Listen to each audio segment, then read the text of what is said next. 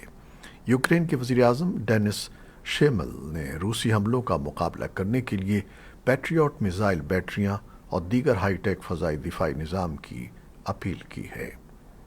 Governor Paolo کیریلینکو نے بتایا کہ پیر کو مشرقی دونیتس اوبلاست کے شہر ہرنک پر روسی راکٹ حملے میں کم از کم 8 شہری زخمی ہو گئے۔ یورپی یونین کے وزرائے خارجہ نے ایران میں مظاہرین کے خلاف حکومت کے وحشیانہ کریک ڈاؤن پر علماء، اعلیٰ حکام اور سرکاری میڈیا کے اعلیٰ ملازمین پر نئی پابندیاں عائد کر دی ہیں۔ یورپی یونین کے وزراء نے ان ماہرین کو بھی ہدف بنایا جن کے بارے میں ان کا خیال ہے کہ وہ روس کو یوکرین کے خلاف جنگ میں استعمال کرنے کے لیے دھماکہ خیز ڈرونز کی فراہمی سے منسلک ہیں۔ پیر کے روز منظور ہونے والی پابندیوں میں اثاثے منجمد کرنا اور 20 افراد پر سفری پابندیاں عائد کرنا شامل ہیں۔ ایران میں حالیہ مظاہروں کے پرتشدد رد عمل کے لیے ماؤتھ پیس کے طور پر کام کرنے کے الزام میں اسلامی جمہوریہ ایران براڈ کاسٹنگ کے اثاثے منجمد کر دیے گئے تھے۔ 4 دیگر افراد اور 4 تنظیموں کو ڈرونز پر پابندیوں کا سامنا کرنا پڑا۔ یورپی یونین نے ایران کو خبردار کیا ہے کہ روس کو میزائلوں سے لیس کرنا سنگین کشیدگی کا باعث بنے گا۔ عرب میڈیا کی رپورٹس کے مطابق ملک بھر میں ایندھن کی وسیع قلت کی وجہ سے شام ایک بڑے بحران سے گزر رہا ہے۔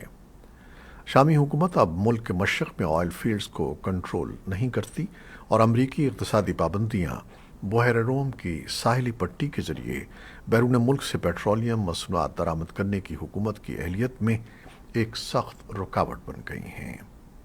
مظاہرین نے ایندھن کی بڑھتی ہوئی قلت اور ملک کی بگڑتی ہوئی معاشی صورتحال کے خلاف احتجاج کرنے کے لیے سویدا میں ہفتے کے آخر میں شامی حکومت کے خلاف نعرے لگائے۔ واشنگٹن میں درجنوں افریقی رہنماؤں کی اس ہفتے آمد کے موقع پر بائیڈن انتظامیہ براعظم میں چین کے ساتھ معاشی مسابقت کے تناظر میں افریقی شراکت داروں کو ایک بہتر آپشن پیش کر رہی ہے۔ امریکی deputy commerce secretary Don Graves نے آج منگل کو 3 روزہ امریکی افریقی لیڈرز سربراہی اجلاس کے آغاز سے پہلے تسلیم کیا کہ امریکہ پیچھے رہ گیا ہے کیونکہ چین نے افریقہ میں براہ راست غیر ملکی سرمایہ کاری میں اضافہ کر دیا ہے، لیکن دلیل دی کہ امریکہ اب بھی افریقہ میں پسندیدہ حلیف ہے۔ گریوز نے نیوز آؤٹ لیٹ سیمافر کے زیر اہتمام ایک تقریب میں کہا کہ ہم بہترین ٹیکنالوجیز، اختراعات اور اعلیٰ ترین معیار لا رہے ہیں۔ امریکہ ان ممالک کا استحصال کرنے کے برعکس اپنے شراکت دار ممالک میں صلاحیت پیدا کرنے میں مدد کرتا ہے۔ 49 افریقی ممالک اور افریقی یونین کے سربراہان مملکت کو اس سربراہی اجلاس میں شرکت کے لیے مدعو کیا گیا ہے، جسے صدر جو بائیڈن کی انتظامیہ کے لیے براعظم کے رہنماؤں کو دوبارہ اپنے ساتھ شامل کرنے کا ایک موقع قرار دیا گیا ہے۔ چین کی کچھ یونیورسٹیوں کا کہنا ہے کہ وہ جنوری میں نئے قمری سال کے موقع پر سفر کے رش کے دوران کووڈ وائرس پھیلنے کے امکانات کو کم کرنے کی امید میں طلباء کو گھر سے ہی سیمسٹر ختم کرنے کی اجازت دیں گے۔ یہ واضح نہیں کہ یہ فیصلہ کتنی یونیورسٹیوں نے کیا ہے، لیکن شنگھائی اور قریبی شہروں کی یونیورسٹیوں نے کہا ہے کہ طلباء کو یا تو جلد گھر واپس آنے یا کیمپس ہی میں رہنے اور ہر 48 گھنٹے بعد ٹیسٹ کروانے کا اختیار دیا جائے گا۔ نیا قمری سال 22 جنوری کو شروع ہو رہا ہے اور روایتی طور پر چین کا سب سے مصروف سفری سیزن ہے۔ یونیورسٹیوں میں پچھلے 3 سالوں کے دوران اکثر لاک ڈاؤن رہا ہے، جس کے نتیجے میں کبھی کبھار کیمپس یا پھر کمروں تک محدود حکام اور طلباء کے درمیان جھڑپیں بھی ہوئی ہیں۔ منگل کے روز یہ اعلانات اس وقت سامنے آئے جب چین نے اپنی سخت زیرو کووڈ پالیسی میں نرمی شروع کر دی۔ ان میں ہلکی علامات والے لوگوں کو قرنطینہ مرکز میں بھیجے جانے کے بجائے گھر میں رہنے کی اجازت دی گئی ہے۔ ملک میں بڑے پیمانے پر مظاہروں کے بعد ہونے والی دیگر تبدیلیاں بھی شامل ہیں۔ یہ تھیں وہ خبریں جو فیس بک لائیو پر ہم نے آپ کے لیے پیش کی۔ ہماری ویب سائٹ، یوٹیوب اور پوڈ کاسٹ پر یہ بلیٹن آپ کے لیے پوسٹ کر دیا جاتا ہے۔ آپ ہمارے بلیٹن کو شیئر کرتے ہیں اور اپنے کمنٹس میں اپنی محبتوں اور دعاؤں کا اظہار کرتے ہیں، جس کے لیے ہم آپ کے بے انتہا ممنون ہیں۔ اپنی ان کاوشوں کو جاری رکھیے گا۔ کیمرہ مین سید اصفر امام اور نیوز ایڈیٹر بہجت جیلانی کے ساتھ خالد حمید کو اب اجازت دیجیے گا۔ اللہ حافظ۔